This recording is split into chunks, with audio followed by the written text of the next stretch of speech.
Okay, next I'm going to take a look at different types of respiratory effort belts.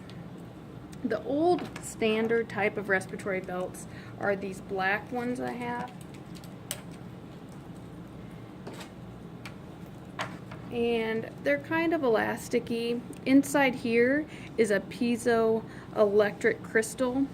And so the theory is with these, you wrap it around their chest, their thorax,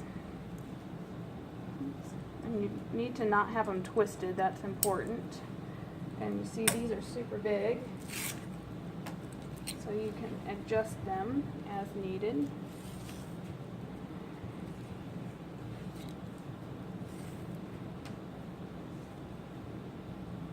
You want this typically in the center of their chest.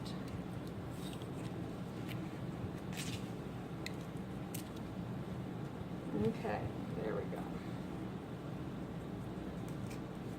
And then as the patient takes a breath in, it stretches and it's sensed by this piezoelectric crystal. And as they exhale, it retracts again, sensed by this piezoelectric crystal.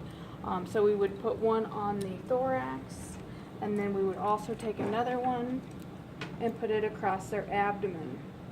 So this way we're looking at the muscles moving in both the abdomen and the thorax.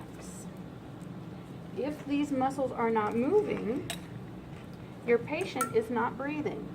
So we use these two belts to determine when a patient is having what we call a central apnea, meaning there is no signal being sent from their brain to their respiratory muscles to take a breath.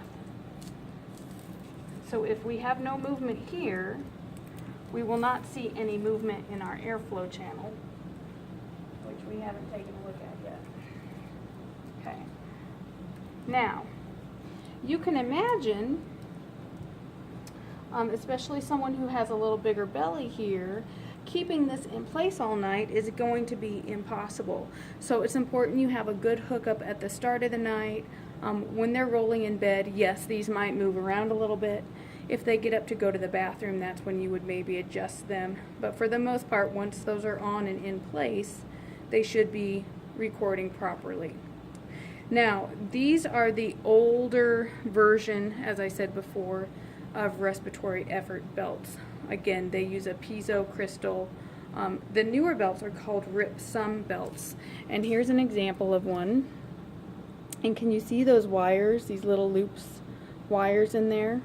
So these also would go around, one would go around the thorax and one would go around the chest, like so.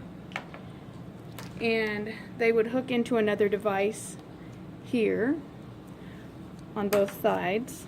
And then that device you would hook up into your electrode, box.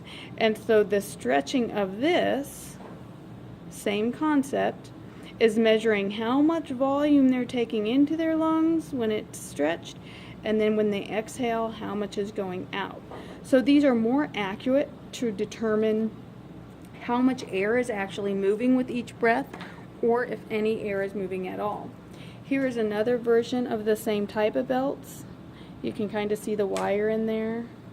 Again, as they're stretched, that's how it's measuring how much air is coming into the body and going out of the body.